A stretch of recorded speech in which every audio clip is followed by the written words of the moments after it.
Hey guys, and welcome back to this channel. In this video, I'll be showing you guys where you can find the Horned Beetle in Heartopia. So you will need to be level 8 of the insect catching hobby. And it is located at the east pier of the fishing village, like around this area. It spawns when it is sunny or when there is a rainbow, and it spawns at dusk or at night. It took me like a long time to find this bug because it was like behind a tree. So I do suggest using the like sense booster thing. I don't remember what it's called.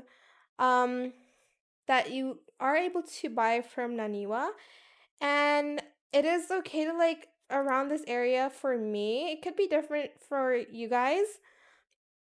Um, and basically it was behind like a tree. That was why it was so hard to find. But with the sense booster, it was a little bit easier, and here's what it looks like. So yeah, that is basically it. I hope it was helpful for you guys. Don't forget to like, comment, share, and also subscribe to this channel if you haven't done that already. If you have any more questions about this video, just leave it in the comment section down below. I will try my best to answer them all for you guys. And if you found this video helpful, please click the thanks button as well. That is it. Thank you so much for watching. Bye.